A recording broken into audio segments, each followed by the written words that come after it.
il y a cause à la fidèle na grand forum, c'est grand espace. Il y a analyse et actualité en direct. Il y a Kinshasa, capitale de la République démocratique du Congo.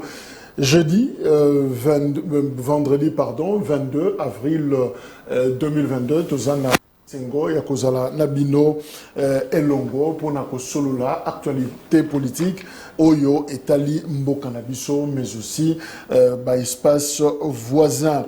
D'abord, quelques news. Assemblée nationale, loi électorale, les lots, poursuite, il y a des travaux. Et que Salema, député, Kutana en plénière pour continuer à discuter sur réforme et la loi électorale. Quels sont les points où nous insistons encore une fois, tout ce qui a place la distraction sur des questions de foi aux accessoires, mais tout ça télé la principale. Il ne faudra pas que mon loi électoral et que l'État, sur un plateau pour dire que non, il fallait pas il fallait pas point wana ezala, et c'est le moment, il y a ça la pression, c'est le moment, il y a ça la proposition pour que réforme wana bisonio surtout se retrouver dans la loi électorale. Il ne faudra pas regarder le roi total la match dans musica tangu makamushe ko salema, on risque de regretter. Qu'est-ce qu'il faut Kolongola, Toko Bakissa, dans la loi électorale, exercice, wana, société civile, toutes les parties prenantes, pratiquement, les acteurs politiques, et c'est Banda, tout citoyen congolais, qui fait sa proposition à Bango. Les lots, la plénière, il y a les lots en Assemblée nationale, pour procéder à la mise en place, il y a une commission spéciale, où il y a chargé, il y a examiner, il y a absentéisme, il y a chambre basse. C'est-à-dire, absentéisme, Nikoloba, un langage simplifié, député qui m'a plénière, plénière, il semble que liste na bango est bimi, alors les lots, fan de la commission koya pour étudier quand la bango leni sanctionner bango, bango libanda, c'est quand même honteux, comme on a motu, tu auras débat tant bazo kabola palissade, mutu mora lekia le but ce n'est quand même pas normal, député azo zanga koya plénière parce que moyen de la mobilité est athée, azo matana moto, azo pour la mayambula, tout ça, et je simbate yango zumu tuka ona munene ba pesi bango po ba yaka musala mais bazui mutuka bongo ba pesio pratiquement 60 000 dollars prix na yango d'achat.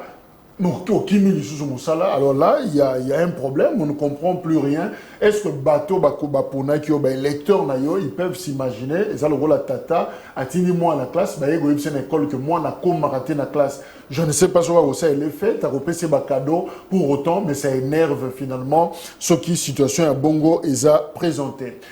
Trac, il y a ADF, na Est, il y a République, plus précisément.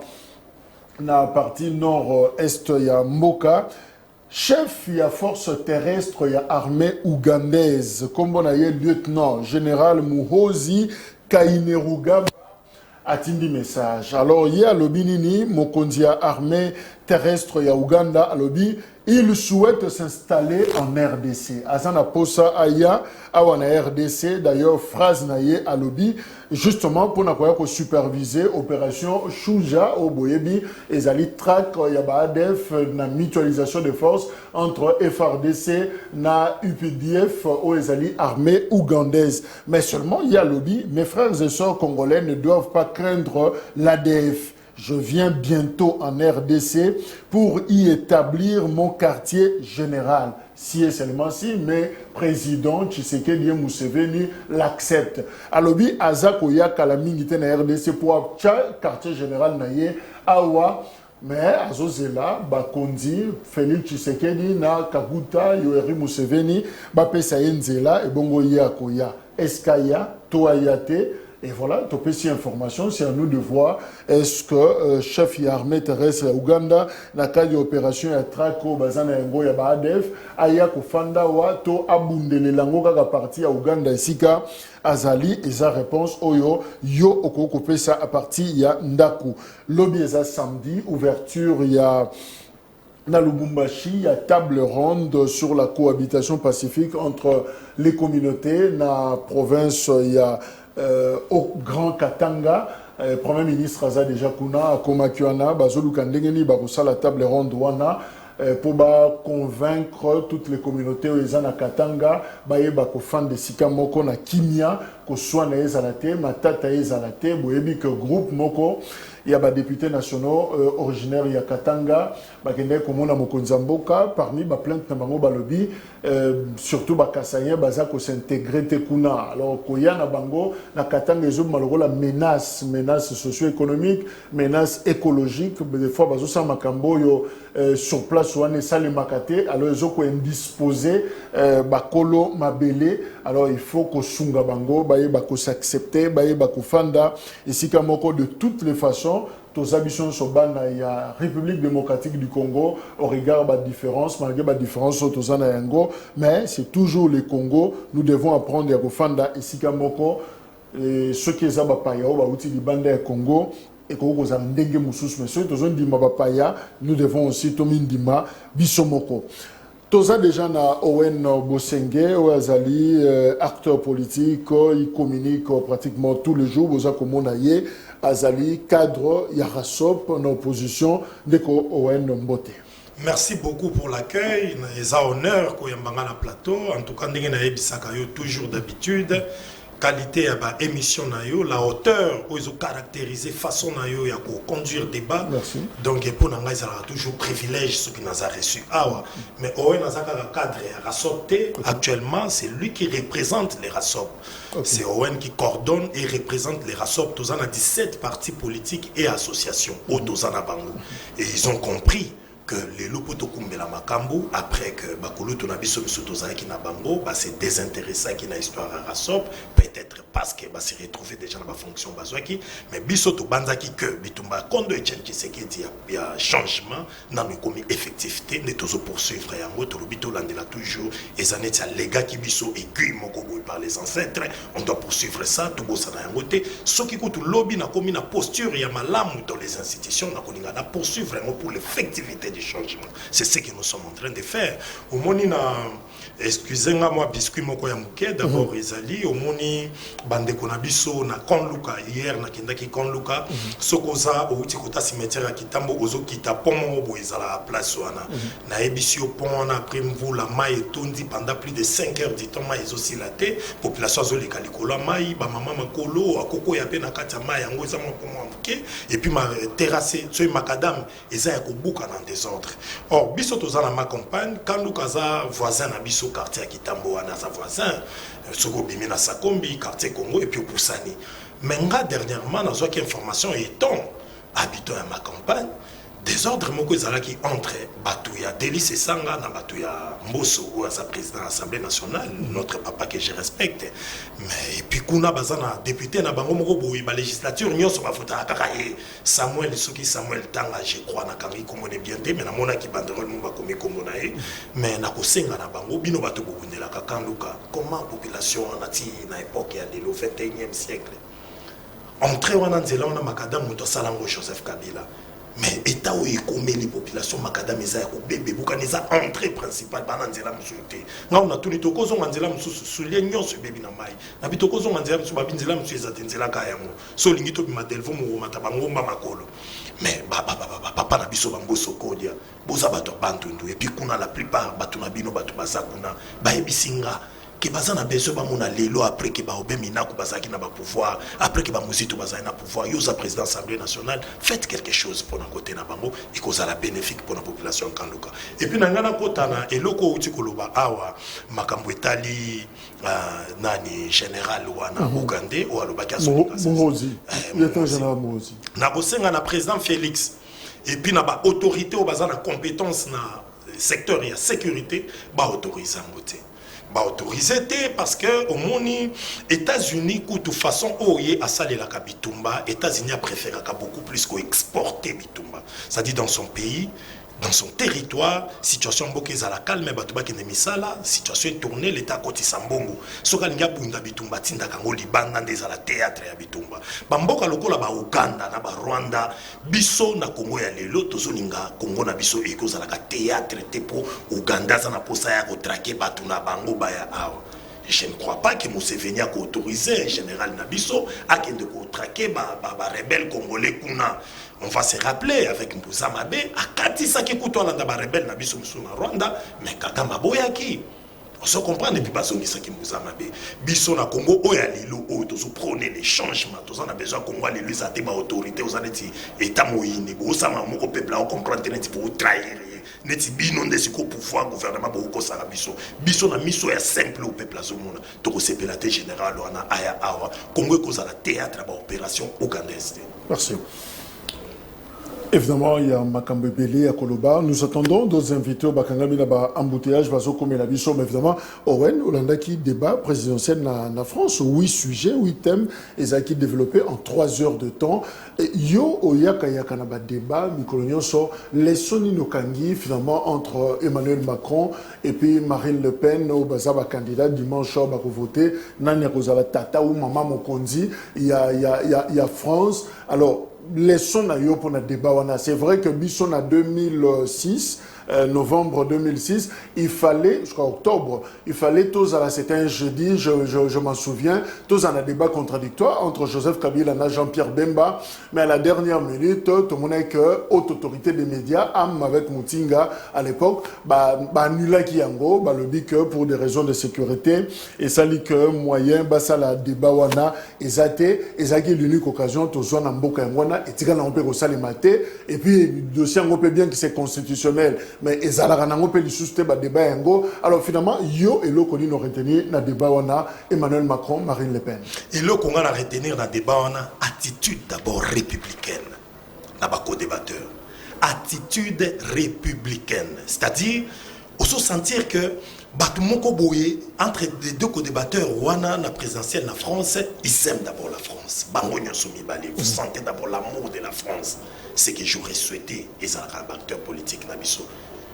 Et là, comme ça, on a senti na kati na bango matière. Ça veut dire que mon est aux vanda au lieu au tondi au blosa candidat à présidentiel, tu dois maîtriser tous les secteurs à la table na yo. Le problème est dans le secteur nyonso za na mon table na yo. La question est pas journaliste, aux a la maîtrise ya ba dossier na ba secteur nyonso. C'est ça un candidat à la présidentielle. Et pendant biso na yaki ko constater Nathalie pourquoi balingaka te ba débat on a mingi ezala a pendant biso. Oui, voilà. Donc on a en image moi extrait on a mais évidemment Owen na kokitsa volume na yé réalisation bah qui sont juste moi Tom Toyoka comment ça a été ces débats. Et il l'est jusqu'au milieu des années 2030, nous dit l'organisme indépendant qui est en charge, qui s'appelle le corps. Et c'est normal parce que la crise est passée par là. Et donc, moi je veux garder ce trésor, je partage ce que vous avez dit au début de votre propos, qui est notre système par répartition, c'est-à-dire que les actifs payent pour les retraités. Et donc, moi je ne veux pas d'un projet qui fragilise les pensions de nos retraités. Vous n'êtes pas clair là-dessus. Moi je veux continuer d'améliorer les pensions et les mettre à 1 100 € pour ceux qui ont une carrière complète. Je ne veux pas que les impôts augmentent. Quand je vous dis ça, je suis crédible. Je les ai baissés pendant le quinquennat qui vient de s'achever, de 50 milliards d'euros, dont 25 milliards pour les ménages. Vous payez plus de taxes d'habitation, vous avez les impôts sur le revenu ont baissé. Donc je suis crédible quand je dis ça. Donc je ne veux pas baisser, je ne veux pas monter les impôts, je veux qu'ils baissent. Je ne veux pas augmenter notre dette, je veux commencer à la rembourser sous ce quinquennat qui vient, si les Françaises et les Français me font confiance. Et donc, il n'y a qu'une manière de financer, c'est de travailler progressivement plus. Avec un pilier qui est le plein emploi, on pourra y revenir, parce que le travail pour moi est un fil rouge, c'est-à-dire réussir à faire comme ce qu'on a fait sous ce quinquennat. Et un deuxième pilier qui est de décaler l'âge légal, qui est de 62 ans aujourd'hui, de 4 mois par an. Ce qui veut dire que vous atteindrez en 2028 64 ans et en 2030. Voilà, justement, Touti Kolandawana, cet extrait, je rappelle d'ailleurs, Bazaki na 8 thèmes, développé en 3 heures de temps. Bisso problème, et Salemaki na octobre 2006, par exemple, les camps Kabila, Balobaki, il n'y a aucune crainte d'un face-à-face dans les camps présidentiels, mais nous avons opté pour un enregistrement préalable pour des raisons de sécurité. Donc, à l'époque, na RDC, pour la première fois, Sengagi Balobi, quand il y a président Kabila, à l'époque, Balobi, enregistré débat présidentiel entre Kabila Bemba et finalement, haute autorité des médias, tu as évité qu'est-ce qui s'est passé, bah, nous là qui pendant que tous les journalistes qui prêt pour Nengo. Oui, Owen, le bandé Kolobali qui a maîtrise à dossier, il rappelle, Joseph Kabila Nanani. Là, on doit être conscient que le contexte est là qui m'a monté. On a organisé des débats, les contextes. C'est-à-dire, contexte? Contexte est dans un contexte où il faisait très chaud dans le climat politique entre Jean-Pierre Bemba. Tension, et puis Wana Pinziza sans côté la moto, mais on aurait bien voulu tout le monde a un parce que bisouer tout le président de la République, tu dois être quand même tout sentir que vous en avez maîtrise, il y a pas dossier. Je serais très heureux peut-être en 2023 dans mon matin taponyo na plateau na Félix Tshisekedi va débattre sur des questions et en boca tout le monde a ce qui nani on a 5 deuxième mandat pour tout le monde a qu'à maîtrise. Attendons voir, mais est dans la constitution, c'est prévu. Et dans la constitution, il y a un lobby. Nga par exemple après la débat, on a décidé qu'il va débat n'importe comment dans la salle à Mosouté. Tu seras mal perçu par des journalistes. Et on a encore orgueil, on a bien orgueil. On a les lots même dans le milieu politique, on a bien co-débatteur Azali, bien qu'il va présenter. Beaucoup dans un plateau, on a respect mutuel les athées. On a pas population, on a yenda lobby bien, il faut attaquer Mouninga. Or c'est pas important. Yo prouvé combien réflexion na yo et bien par rapport à Mouninga. Combien à lobby robe, il y a Marine Le Pen, à lobby costume, il y a Macron, mais ils étaient pièce contre pièce. Voilà, pièce contre pièce. Donc, il faut qu'il y ait une élégance, un débat. Et puis surtout, on a mon arabato va se perdre qu'ils ont la matière. Alors, ici, chez nous, nous souhaiterions que prochainement, l'élection soit en Bokana, surtout en 2023, tout respecter les dispositions constitutionnelles. Ça dit tout le monde a pénal que aux candidats à la présidentielle, ça la débat, et puis débat, tout élevé niveau. Tout qu'il y ait des attitudes républicaines, pensons les Congos, débattons sur les Congos, quoi attaquer au NT pour la faiblesse à ON pour changer Congo. Mais toi attaquer ba free sujet au tout le monde qui comment to ça là to qui na élection sur la troisième fois quatrième fois ngo ba tout ba ko na pouvoir ba ça la difficulté à développer pays secteur boyelo koni to ko sala secteur boyelo koni to ko sala lobby to sala ki boyna boy muzi to premier ministre mais na bande no bana ba morgete to ki ki mbuta sala ki atama de morgue comment to ko sala na Congo na mbanda ka kuna to zana mwa boy ba to mbanda ka pe bozala ki Mobutu président mais si ko to mo na mbanda ka ngo to ntire ko bazala donc et ça ba makambo il faut to réfléchir République. Alors j'ai été séduit dans le débat où il y a Emmanuel Macron, na Le Pen, en tout cas, il y a Banza, Bisso, ça doit nous servir des leçons, même Bisso, encore la présidentielle. Merci. Soyons élégants et puis patriotes. Yvon Mundadi, AVC, Azana Bisso, Elongon, Deko Yvon, Mbote, Toyambio, c'est vrai qu'embouteillage est dérangé, mais justement, au Kouti Bisso, na mis ça déjà, Tozo, le Béalikambouya, il y a débat, et vous le faites tous les jours, hein? Macron, na Marine Le Pen, c'est vrai, Saliango à l'occasion présidentielle, mais Bino, vous êtes des habitués,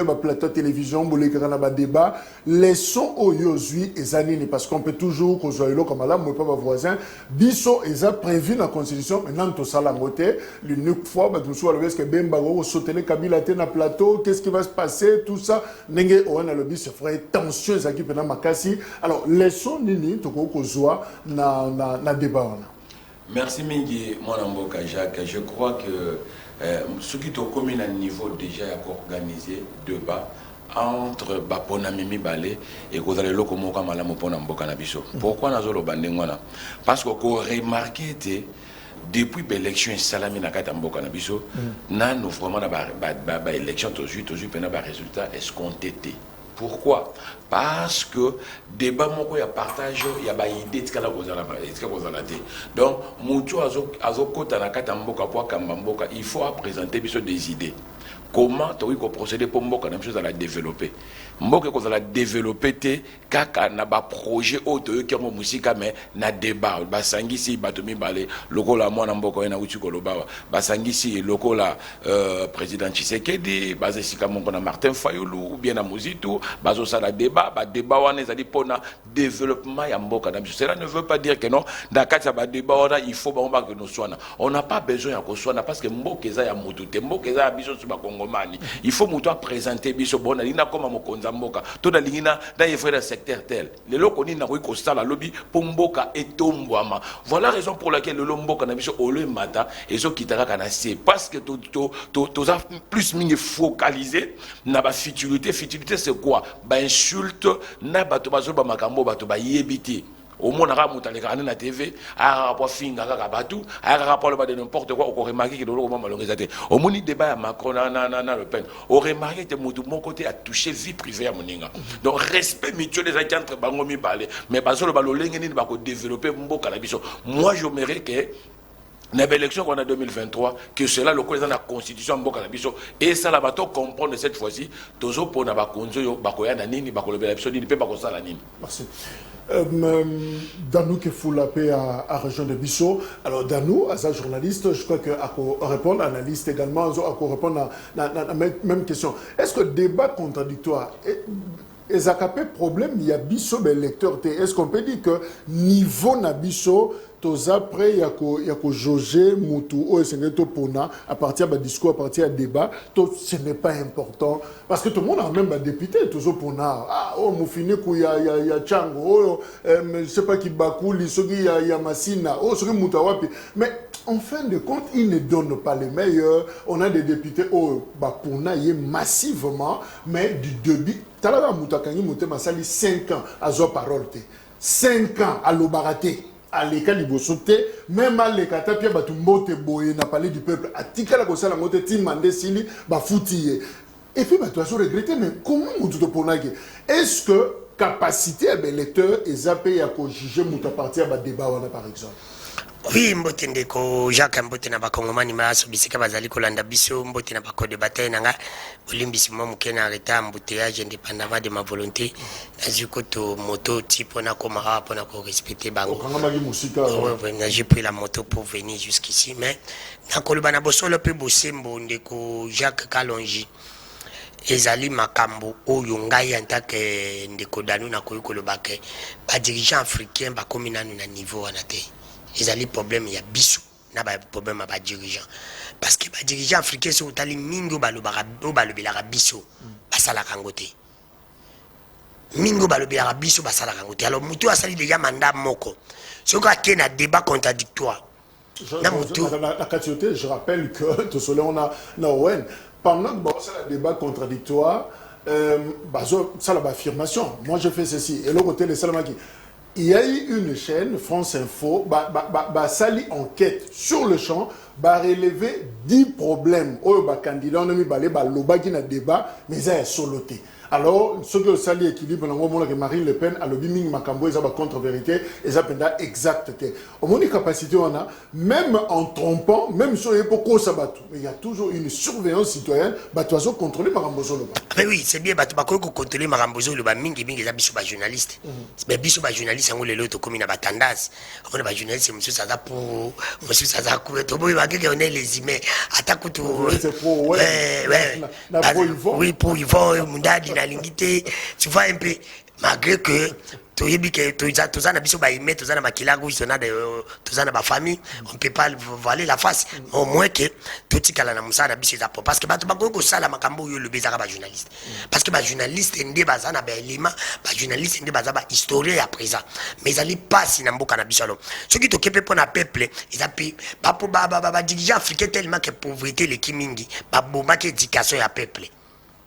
Alors peuple a ça na ba cap et belé to ko le balelo ndekonanga Yvon Moundadi ndekonanga Owen ndeko Jacques nous comprenons si facilement que tozomona oyo ata lobi mais awo yakosi il a trompé parce que ndena zabo takoko le balande ndekonanga Yvon na kosali kambo batali montabi ndani oyo abetinga wango mais mutu le bien andimi c'est pour te dire que non beaucoup de peuples africains bazana na capacité de comprendre makambo si facilement yango la plupart analphabètes oui yango nous omona même ba député na biso national ils nous trompent.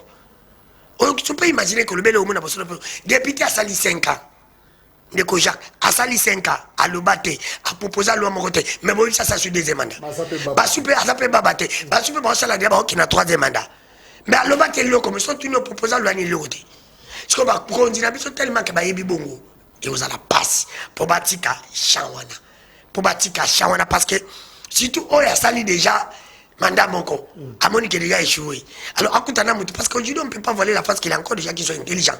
Il y a des gens qui sont intelligents à classe, il y a des gens qui sont intelligents naturels pour gérer. Autre entre la sagesse et l'intelligence.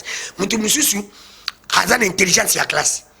On se comprend, ça kutena mutu azaka la sagesse. ce qu'on écouté un débat contradictoire. Ce qu'on monte intelligence, là, monte sagesse à diriger. Ce qu'on monte intelligence, ça y est, à même sur le plan. Par rapport à l'entendement, elle a même la sanouana. Oh, ils ont dirigé par exemple. Nous, Aza candidat na Kitambo, par exemple, Ndeko Wen n'est pas un candidat. C'est vrai que ce n'est pas constitutionnel pour les députés, mais est-ce que tu peux soumettre Bissope dans le quartier, dans le Kitambo, tu fandi, tu peux dans le terrain, tu peux dans le vélodrome, on a tout ce qui est espace, bon, mundaté, mais bon, discuter, tu peux mis Colombo et commune, tu yo katabino, parce qu'au moins, on a un député provincial dans une commune, mais visiblement, et puis, tu as retourné, mais tout le monde était long, mais au monde, on était bon, ça n'a rien à voir, est-ce qu'on peut comme ça imposer les électeurs, même si ce n'est pas constitutionnel au niveau législatif, mais tout ça, la Kayengo, la commune Abisso. Mais oui, Ndeko Jacques, c'est quelque chose de très capital parce que Bako Yabo, Baby, un candidat comme Bengaï Owen, Ndeko Moudad, par exemple, 5 minutes, 5 minutes, on s'est exposé. Dans 5 minutes, on a précis conçu. Oui, tu vas parler de la commune, ou tu vas parler il y a district là où il y a pas problème. Comment tu peux faire? Oui, alors, c'est un peu ça. Pépon n'a pas de connaître, par exemple, qui est notre président actuel. Il faut tout le béla et puis, il a une occasion pour lui. Kabila Koka Kosalangote, donc il s'engager et puis na mandat Oyo. Parce que lui nous dit que non, il y a une union sacrée, il surtout nous Kabila, de A jusqu'à Z, qu'ils allaient positif. C'est tout simplement positivité en gros. Toyo Kango Kapa de Koivote, Toyo Kango pas Yemo Kon de Kotilombo, Aya Penza débat contradictoire à Moninga Mzi, Alex Abatukeno, voilà Bilananga, on a le bel de sala, Talaba Place Boy, la salle qui boy, et qu'on peut saper quand même moi goût. Attaque tout électeur en gros, parce que tu sais, le Congolais, toi, le Bango, Congolais, les seuls peuples, ok. Na sentiment mouké par voter. C'est pour te dire que tu continues le bien, mais le bien, le rebelle même abé. Mais pas senti qu'ils ont pèse ça secteur naïe, ils ont pèse même chiffre. Vous te dites sous à confondre en tout cas, oublie n'a voté.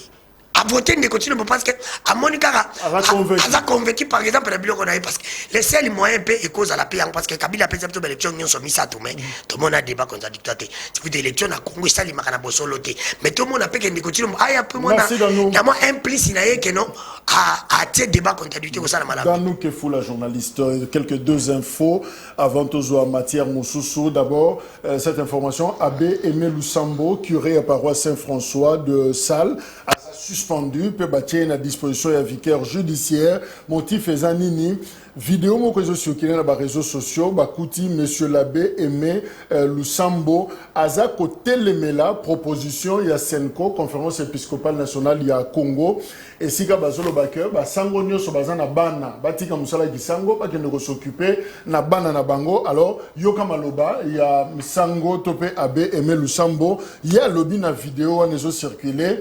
J'ai sacrifié toute ma jeunesse au service de l'Église et personne ne peut m'enlever cette soutane. Sinon, nous allons aussi demander au pape de suspendre les évêques qui ont des enfants. J'en connais un qui en a 4.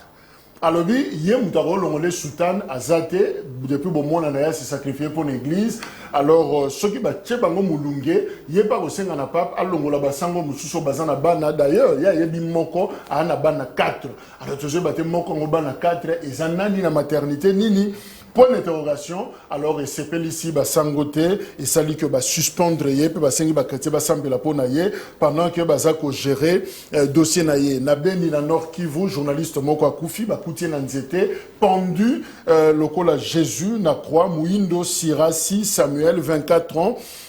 Un journaliste na Wenzori Voice Radio ezako émettre na Mutwanga yé une semaine après, il faut retrouver à Koufi Nanzete, il y a Bilanga, il y a Zamba, village Kalembo.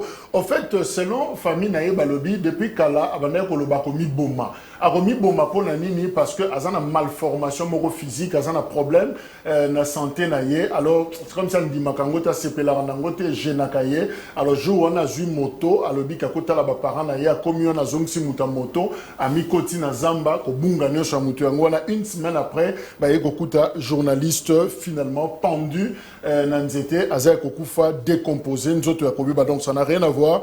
Na Moussala Naye, il y a un journaliste, mais c'est plus un problème personnel. personnel. Lelo, Félix Tshisekedi, Azosa la réunion Moko, dialogue consultatif, na ba groupes armés, notamment M23.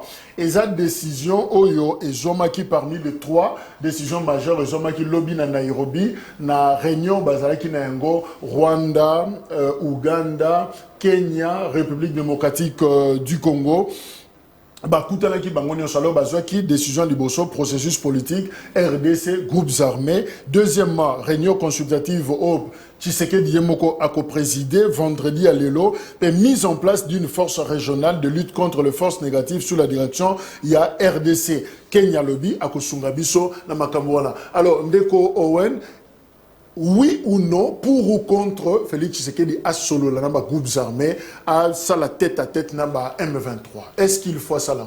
C'est important, il faut ça là, bien qu'ils aient Mbala Libosote, chef de l'État congolais à Solana rebelle, Joseph Kabila l'a fait, Basala Kiango, et puis déjà on a quitté comment cette réunion de haut niveau et c'était qui dans Nairobi, ça devrait se tenir ici. Ça devrait se tenir ici, et puis par sabotage, Kagame Tindi, représentant des Affaires étrangères, où il devrait être là. Moni Kagame à tout moment a tourné biso derrière les dos. Ozomona a tourné biso derrière les dos. Ngai na lobaka toujours option na ngai ezalaka que l'esprit na ngai il faut tout bundanae. Photo bundana Rwanda, biso photo bundana Rwanda, d'ailleurs kuti fotoko katape ba contact diplomatique, toko benga l'ambassadeur na bangwawa et puis babiloko biso to tekaka na Rwanda kotate ya bango peto na posa na ngote, en tout cas bango bene photos za bango na lino. Parce que président Félix a autant kozana Kagame na Jordanie, ba solo li bien. Pour Félix ça sali tout pour aluka sorte que mutona za kamabe, zala na malamu comprendre ceci na ezala nini, pourquoi ataka biso, bien que to yebi que Rwanda aza Rwanda le économiquement grâce au péage na pays na biso. Alors président Félix aluka séduire rien ndengenyo son a évité ce président Félix ça comprendre pour biso tout comprendre que Kagame koyokete aleki Félix na ruse aleki Félix na expérience politique aleki na ba mambuto wana Félix oboriser Kagame te Kagame ça comprendre que son économie est reposée na pillage wa salaka na RDC, il n'écoutera pas tout ce que Félix lui dira. Ya on a loba qui solution za RDC faut passer na vitesse supérieure Rwanda za bamboka mo faut bundara na bango bien que basali réunion na Nairobi. Vous allez me donner raison. Les lots le 22 avril au Pesanga raison après 6 mois au Rwanda a continué à faire la bêtise à son président Félix na Jordanie le lendemain nango mikolo lundi ba côté biso na ba M23 ba côté biso na Est kuna donc na Goma. Alors ngana ebiki ba Kagame ba Museveni sont pas sincères donc peut-être qu'on croire na sincérité à Yoweri et à Kenya Uhuru Kenyatta donc qu'on croire na parce que jusqu'à présent Kenya za bon ami na biso mais Rwanda na Uganda na lobi makile tangi mingi na Est pays na biso na mona kezana moyen kutoko sola na bango penza mingi te mais président Félix le kwazo sola na ba groupe armé andeka consulter bango sola na bango ba groupe armé ce ba moni ke batira beaucoup plus ba dividende na ba bitumba wana basalaka na Est na zo baté ce président Félix a convaincre bango kana discours il va leur proposer eloko nini mais ameka ko sola na bango bien que Kosolango pe normoni kozana okana ba hypocrisie belé na katinga pour nangeza kaka on devrait doter plus de moyens à nos vaillants militaires et on a ebisaka bango ils doivent être assurés na confiance aux populations sala ke para bango to pesa bango ba moyens ils ont la taille à superficie à pays na biso pe na taille à démographie ya pays na biso na ba militaire na biso to passer na vitesse supérieure. Alors Yvon Mundadi 5 pays RDC Rwanda Burundi Kenya Uganda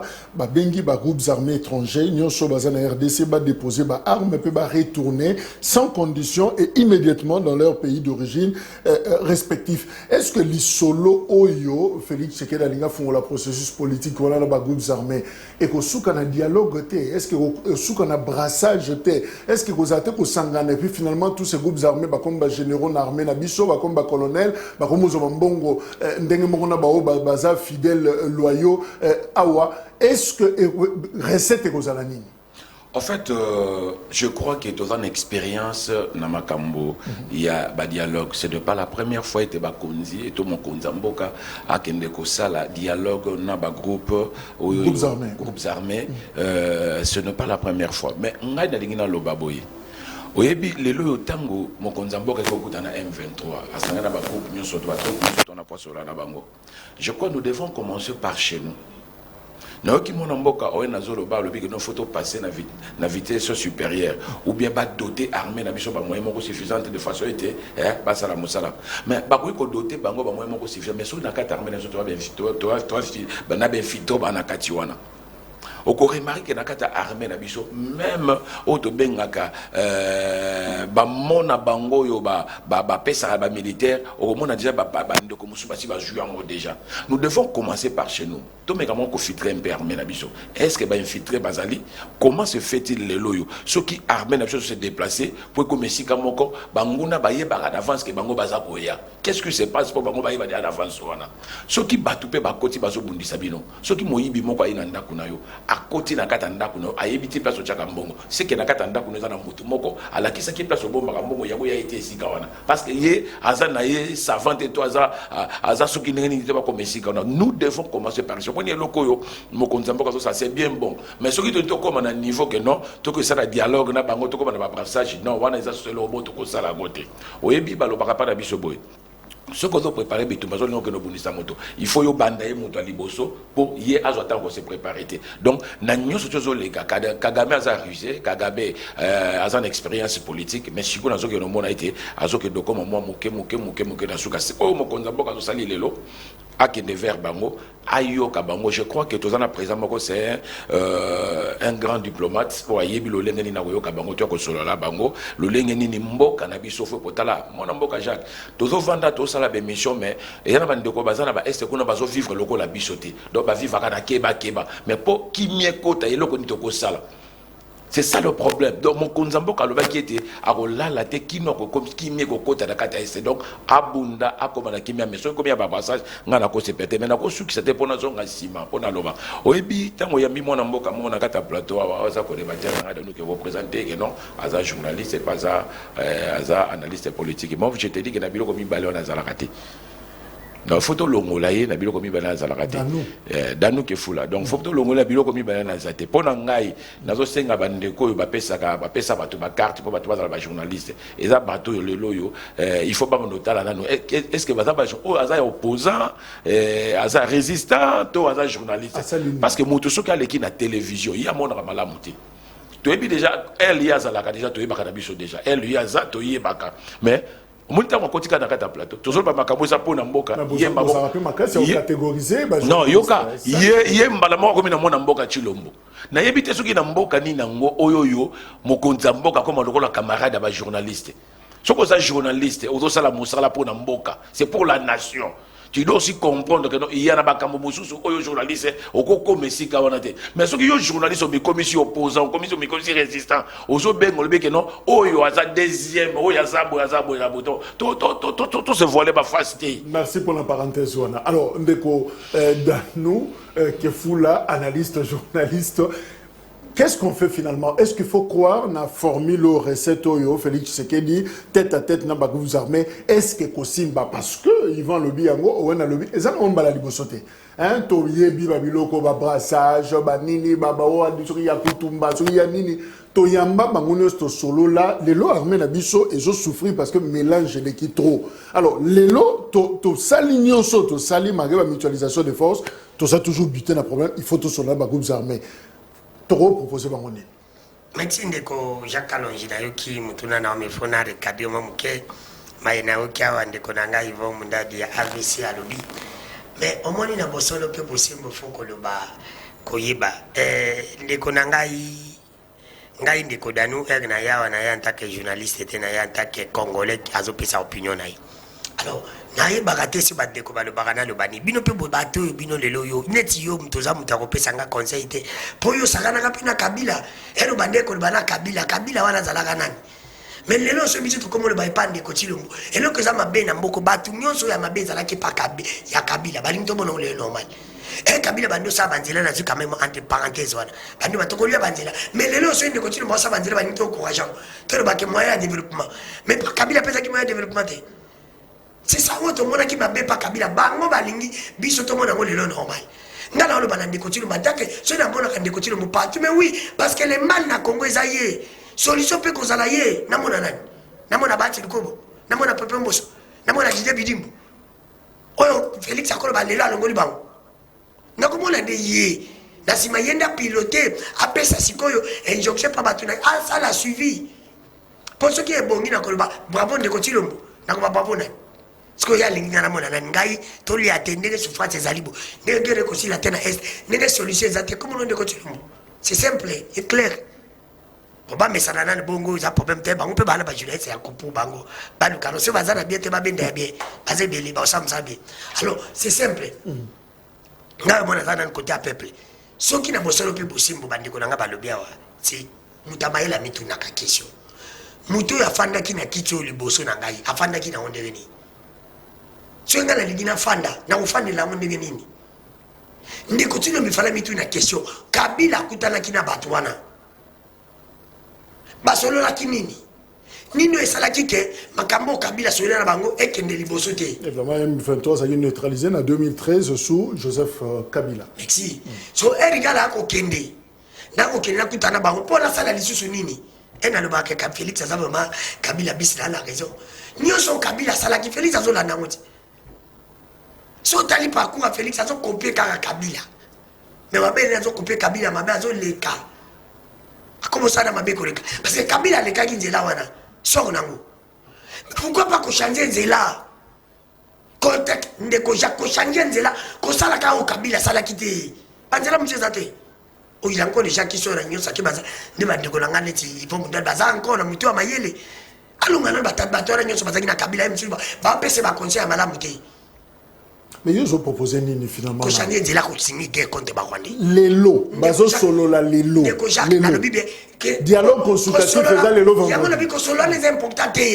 OK ça non important e ko spesa la nini batona ba yebi bazane ti bangungi ba vivaka na makila bango ba vivaka pa na biso ba kondima jamais ko kata na kabu ba solo na biso après batiki bango ba vivre ndeni ou bien fois biso to sala bango rapport de Fox to attaquer pe bango ah ndeko Jacques et là ko wanda liki ko ngisa ka ba konja mala mo sommet de l'état mais nyoso etikali biso leki bango na nyoso to na ki bango na nyoso apesa amina biso salaire malamu Rwanda l'équipe biso na nini na ba konjika ya malamu au sommet de l'état ba konja malamu au sommet de l'état o ba yebo gérer nyoso etikali biso leki bango ils vont au mais oui parce que biso to leki bango na nyoso comment voulez-vous Kabila le kanzela na so na ngo ezate bazo yo lingo na nation nzela wana so yebisanga plan B na biso ya kinango opo oya ko proposer bango zani et ça solo na Kabila to na Kabila yo suka na bango wapi au bâtiment ça toujours un cahier de charge c'est ça le grand problème il y a que non mon cahier de charge à Kabila salaire liboso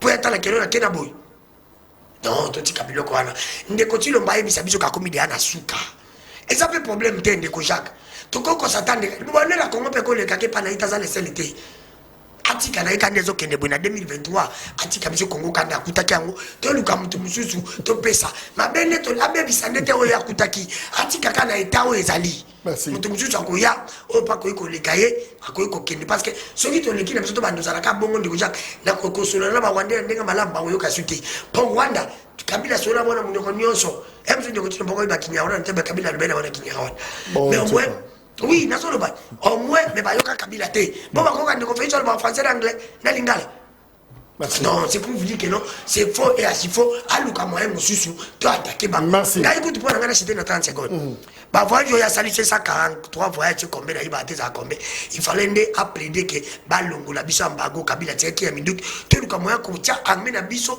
salaire malam to conforto soma minduki pour to attaquer ba merci.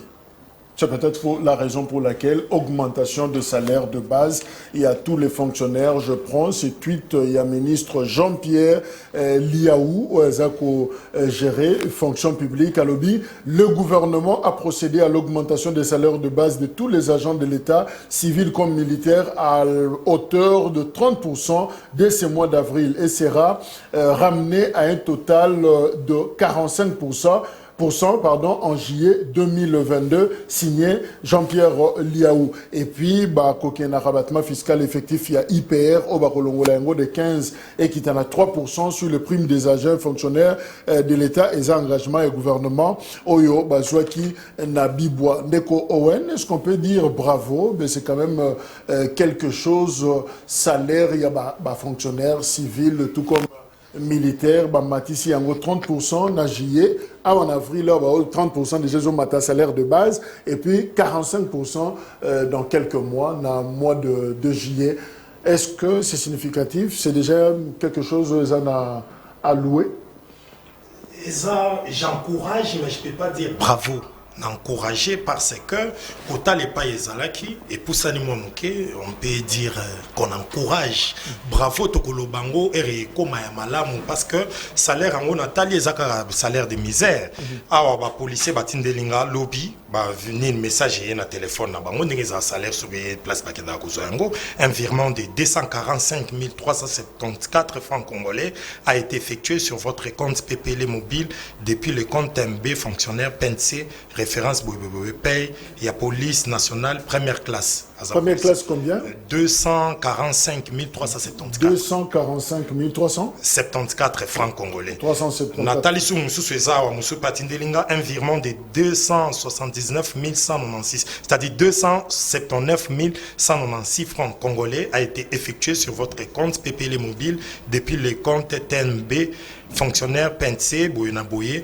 Aza officier subalterne, donc 279 000 dans première classe, en Mati a commis à 245 374 francs, ouais. Officier subalterne 279 196. 196, au total, ils ont à peu près 200 et 130 dollars, 130 dollars pour 120 dollars pour la première classe, 135 dollars pour un officier subalterne. Et 15 dollars. Voilà, mais malgré l'écart, on a un salaire en déjà un salaire de misère.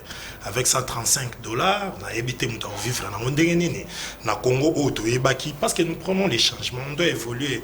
On a des députés, mais policiers qui ont 135 dollars, papa n'a Jacques, 135 dollars, ils ont pour le transport, ils ont vivre dans le mon frère, nous pensons au Congo. Penser Congo, tu as besoin de Konanga Yvon, na yebi ke yo vivra bien, tant de mais policier peut vivre bien de Konanga. 135 dollars, wana na lobby awa bien que j'encourage, mais na que ko applaudir parce que ngai yo no pouvoir, je peux pas vouloir que Congolais, tout fonctionnaire et à l'État, tout policier zo 135 dollars pendant que dans son député ba jipa palissa, tout ça va folie en Bongo. C'est que nous avons constaté, il y a des KBJ na sur dépenses, dépenses au salama, au benga excédent budgétaire, dans la présidence, dans la primature, dans l'institution presque belée. Mais le peuple congolais a fonctionné parce que base Yambo qui a fonctionné. Base Yambo qui a fonctionné. Administration publique. Administration publique. Il y a des bases Yambo. Qu'on a des miroirs, il y a développement Ezali. Tu ne me diras pas qu'il y a un pays sur le monde entier, 135 dollars, au un salaire qu'on devrait applaudir. Et ça, salaire de misère. Et puis, même pas que tout est lango, tout le bas, c'est lango, mais pas les qui va matisser 30%. Oui, bon, matissi. Mais et c'est passé calmement. On doit encore travailler. Basé la mandat Félix, c'est aussi en 2023. Batumi Soussouer Bakoya, na mandat Oyokoya, Bitumba Maka, c'est pourquoi on est en train de dire. Makamba débat ou Batubazo Sala. Débat important. Un des condamnés que fout la lobby, Bakoyo Kabisote, Bayoka, on doit leur imposer cela. Il faut débat et Zalaka. Boye bisa population, Makambo Yozoka no Sala dans le secteur. Nyonso, Yangonde ko facilité biso to corriger to côté yo après mandat total la kende kona sala ki malamu mabe na tangwa bilan mais soko lo bagano le côté ba projet de société nyonso ba misela biso wana ce sont des élaborations ba to basali de manière bonne pour na ko rejoindre ko rencontrer ndeko Yvon era lobaki likambu ya ba infiltration. Oui, il y a des infiltrations na kati armée na biso mais il nous faut combien de temps pour to selisango président Félix depuis à Kotaki. Il devrait aussi travailler dans ce secteur-là parce que Makila Congolais saigné pendant 20 ans. Alors, on a armé Nabiso, s'il faut, infiltration, s'il faut aussi les sango. Et ça, nous ça, la président Félix Fakasala. Une fois de plus, ils vont Union Sacrée, il vient d'avouer que le président Félix a été incapable à causer les infiltrations dans la armée Nabiso depuis à Kotaki, où ils ont presque avant-dernière année. Parce qu'il fallait qu'il aussi les sango. Armée des payoyo, moutema à peuple congolais, tout là, Nakimia et Vandi. Mais lorsqu'il y a des infiltrations, et puis des coups, aux clairement à plateau. Dans vos réunions, il y a une union sacrée. Il faut réfléchir sur comment travailler en sorte qu'il y ait une infiltration armée Nabiso. Et si là, armée Nabiso, qui dernièrement porte-parole à armée à l'Obi Likamoussousou, ministre Nabiso, il y a communication, nous il y a à l'Obi Likamoussousou. C'est-à-dire, c'est l'homme militaire, gouvernement en place, les autres trahi. C'est pour rejoindre dans nos kefou la R à l'Obi, Rwanda, l'équipe Bisokana Mikonzamala, au sommet de l'État. Et toi, on a armée. Alors, Ndeko Yvon, première classe, Azan à 245 1374 francs congolais.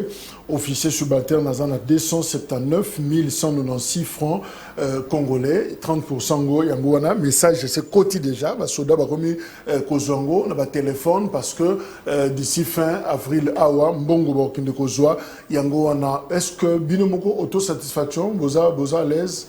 En fait, avant qu'on condamne les gamofo et baguettes de Wuchuapi, au moni de Kowen a pesé kaka juste montant au chiffre ya obato batindeli. Je ne pense pas que batindeli qui est bautaki wapi. Il fallait qu'il y ait été première classe à l'époque pendant 18 ans on a combien. Na officier subalterne demandé qu'on soit combien pour comme ici kawana. Il ne faut pas tout bafouer kaka ba fort bandeko bazo sala tout monde ngoza pamba kaka bandeko wana soki bayende bako sala malamu mingi. En fait ba sala ka makambo te po ba sepelisa bato mais ba sala ka mbazo tala da bidja mboka na biso lo lengeni nezo tambola to banda ko matsama lo lengeni ba lobite ke basuki na 30% ba lobi ke bako komisa bango ti na 45%. Cela ne veut pas dire que non gouvernement a exposé à moto bibeteli maboko te. Il a tout simplement compris que et si ka bandeko bazalaki na basé oui bezo pesa nga souci bi ko zana ba ko débattre lo ko bandeko wa na bandeko danu ke fula parce que ton kabila bandeko futa kabila le père a futa bato ba $100 tout le monde a ko admira comme militaire to bandeko betele maboko le lo ba komisi bango kolongola bango na $100 ba première classe coup d'époque bandeko zoa ba $100 te to betaki maboko to biki non kabila le père a ko sala musala malam mais le lo ba komi ko lekisa bango ezaka mabe. Moi je n'arrive plus à comprendre que bandeko wa na bandeko danu ke fula balingini na ngoso lo ni le balingaka. Donc, ils ont les kelanga comme on a bango ba jeune, bazana ba penser moko ce qui n'engeni nango. Les lots na katamboka na biso, qui ne sait pas les loyo, ko banda na mitu ya ba konzi na biso. Na régime il y a 18 ans, a infiltré qui a bidon, pour na ko logo ko sala busala na, ça demande une année ou 2 ans, et si la bovandi ça bato ba si ba place. Donc ce qui gouvernement mboka na biso, bazo sala musala wana, il y a kosi sa makamona, il y a des arrestations de sala balelo, il y a ba généraux, il y a ba capitaine, il y a ba colonel, oh ndeko wen na yebi ngote. Il faut pas ko exposer vraiment de l'examen que non, faut pas ça la ou bien ceux qui bande wen na bananu ke fa bazu ki bokonze, ba on a ko exposer ba plan na bango so bazo sala ba na on a télévision dans l'examen bato. Ya on a zo comprendre te banaliste politique à mboka na biso to commis d'invité to commis biso nous sommes politiciens biso to ko diriger mboka il faut que le lenga ko diriger mboka non eza lo lenge wanati. Parlons Congo le loyo tozana mokonza mboka oyo ayebi lo lengeni nazo procès na kosala bosala bato balobaka ete mboko oyo po kibokonze vanda po makile tanga il a prouvé bango que non po na kozwa kibokonze zo senga ka makile tanga te là je rejoins nazo ngapala pas dans nous ke fula aye barango malamu muto yo atiki bokonze na piège akolakisa ote bakaye de charge ya makambo sala ke non pas ebike no azana posa yo échouer. Le lenge moko pena yé so ki na ko manesika na piège nga olaksanga le lenge na otambola te donc moi na mboka filta so tseke tilombo azotambola na lo bana yeboye ko kende ko kutana ba troupe wana eri ko lo bateke no ake sona bango po kabila salaki méthode nini ya lingi po basala po kibe kota na kata mboka même na monde mobimba lelo ozomona te guerre ya Ukraine na Russie basuki na nini bazosuka na nini na kokuta na quelque part basala nini basolo la de façon que makambu esila na kosondo ko yeba point esika nini point faible moninge kozala na lingi na yebise boye Kagame asali bambula boni na kibokonzi na ye Paul Bakeno bazala ba dirigeant malam Kagame asali bambula boni na kibokonzi na ye a développer mboka na ye par rapport ya ko yiba mboka so abanda ko yiba mboka so pendant combien des années ayibi yango pona banani po bandeko danu ke fona bandeko bazana bango ba permettre que buzo banisa banaka mboka na biso mais néanmoins à ce qui concerne ba salaire so ba komisi bandeko na 45% on a calculé qu'ils ont déjà.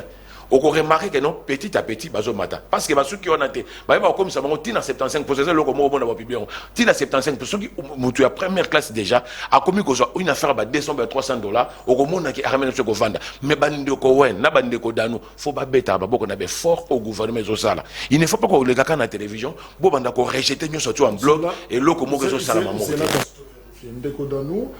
Est-ce qu'on peut bêter ma boko parce que première classe à 245 374, mais ça c'est côté mon téléphone, mois d'avril, rendez-vous dans la banque, officier subalterne 279 196 francs congolais. Oui, à où t'as pu appuyer? Tozo c'est le bêter ma boko. Ndeko Jacques merci na motuna na yo na yebiti bagrade basoda mais na webisa ndeko wen jani c'est dans mon téléphone. Batindela kingai. Yo be soda mususu. Ouais, pas basoda, jani nazo yebisa ndeko na ngai vo mundadi na bosolo pe bosimbo.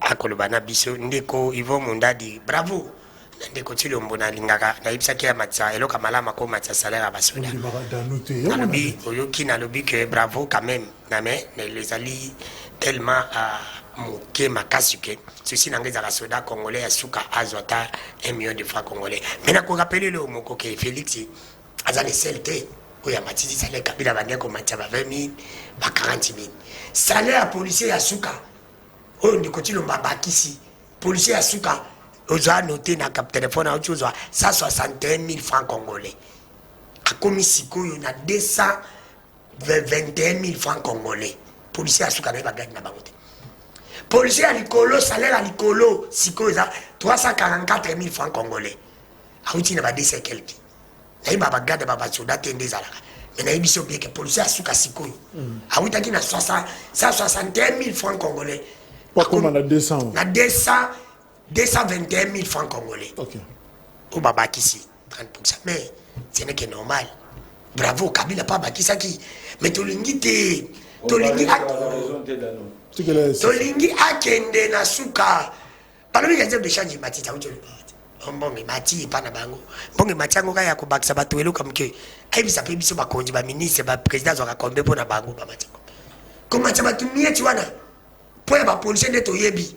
Des ganga mukili mobimba moya bakonzi ne continue moya bisaka biso to yeba sale nayi tu ça qui important point na le bayi to yeba onti lelo tu vas tuni ndeko Yvon Mundadi tunaye député congolais za combien ayibité ministre congolais za combien ayibité non ce que yebi salaire à député dans la web salaire à député yebani combien non mais il faut que téléphone non to lobby combien salaire à député non la moyenne était le cas pas tindela ba policier na téléphone ba tindele pe ba député comment ça fait ta salaire à député no yebani na mboka bimba la tango ya Kabila vrai il faut que policier congolais bande ko vivre kaka na mbongo to bengi ya parking ba 2000 fois bazokana mitu kana tongo na tanga ndiko Chilombo même mais ça continue kaba parking za la policier ba parking na ba souci mon pas parking alors que ceux qui m'a bongisi salaire à policier tracasser ko sila nzela c'est police obi na lobanga le ko ana émission monke ba comme ça salaire à policier tana 1 million ndé comment on va kamera même bien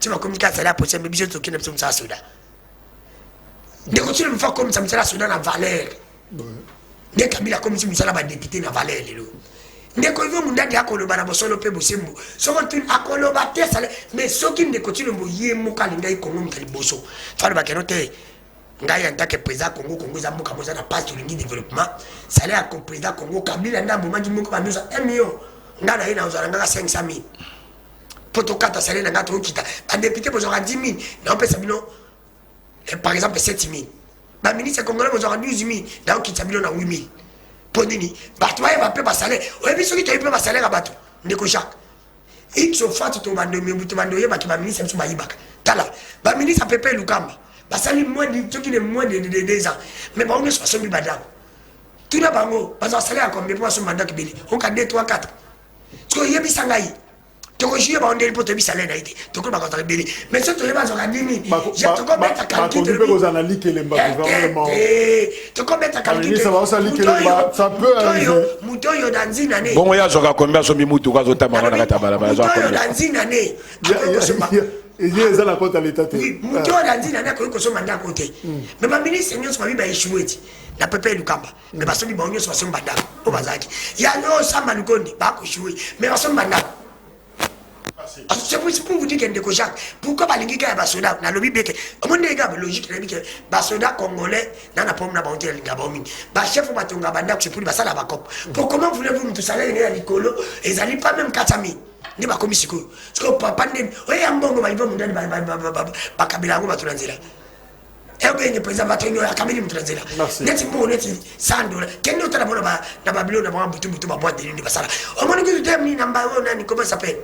Akabatanyo sacré ambassadeur biso Kabila batu mo même ça dollar la poche wa Kabila batu o moni ko ministre bango économie o ma longola nda Kabila dollar Kabila bana dollar so nyo sake bakaba mbongo ministre Kabeli batu akabeli mona moko ka bebele me bafuta ko soda congolais c'est pour dire que biso neti ngai de ko danu na ye na ndima de ko Chilombo oui na le baso bonchi ko ngona ko yimbela na ko komisa yo mais oh yo sali eza bien mais quand le petit ka mukembo na 3 ans biso na Congo to lingi so batu ba la raté ba matusa moite pour so tali lelo na zo pesa exemple ngobila ale la matusa mo na ye Kimbuta.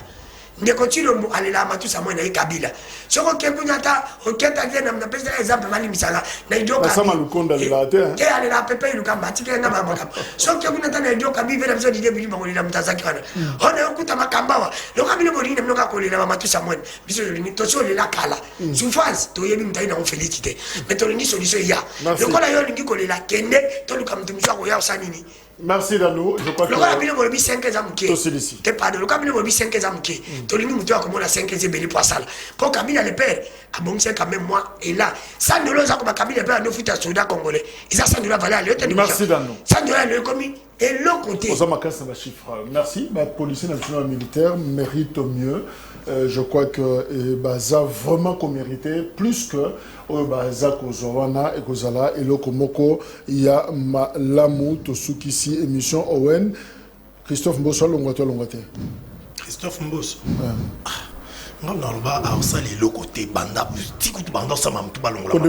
Aujourd'hui, je ne développe pas. Christophe Mbosso n'a pas mérité la place Wana et puis il n'a pas su réunir Banamboka Otobenga représentants nationaux.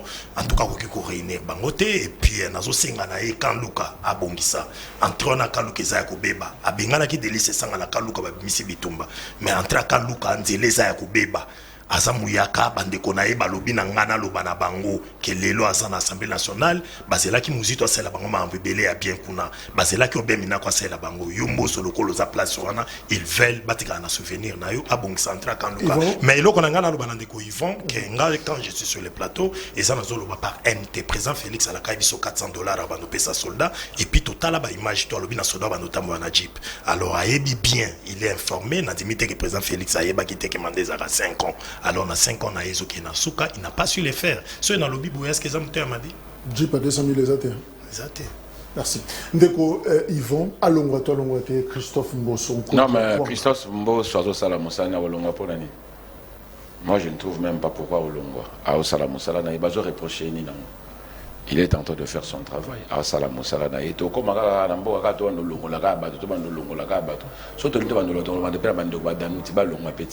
Vous avez bana banda ba sala pelo côté ka kufinga ka ba critique ba mo ba porter ba solution te to banana pe para ba longa Mbosso atika Danou Mbosso Mbosso pour l'intérêt à peuple congolais à Falunga mais pour l'intérêt de continuer ba otikala parce que Mbosso azali mabunda bisi kandi mabunda bandozo ba injection va sala fo Kabila depuis Mbosso va sala pour la ndeko Chilombo Mbosso lève ma lame pour la ndeko Félix mais pas pour la peuple congolais a mérité te kozala mais le monde alina loba et ben ndeko nanga ivo auto loba na bosono pe bose mo ndeko Jacques pour nangeza kana ndeko Chilombo ke mon pays des années et le kona kunda nangeza nini ndeko Chilombo yebi ba passa ba congolais ka ko sala te soka yeba kite nangana ba oui bravo aye kaza kuya mais il y a des pères et des mères ayebi ke soka koti makolo pa bimibu ayebi ke congolais lingara le kola yebi des pères et des mères kaza vous te le kola yebi pasi na biso azo ko ka usala côté yeto ko limisa ite to ko limisa même Kabila meyete. Merci. 20h juste à rediffusion un grand forum émission est disponible sur YouTube. Et les lois est à vendredi, Tosuki Siwana, week-end, Malam Mounabino Nyoso, Tokutani lundi. Merci Yvon Mundadi, ya AVC, merci na Mokonzi ya Rasop, Mokitani ya Joseph Olingankoy, Azole la d'ailleurs pour na sensa, ba on a clarté, ba na pour ma loyer, pour ma salaire, Owen Bosengazaki Nabiso Elongo, Danou Kefula, journaliste, analyste, merci également Nabino pour la fidélité. Jojo, l'honorable Azanabiso, Yendazaki na prise de vue, et Fi Azaki na réalisation et émission Oyo lundi. Merci, au revoir.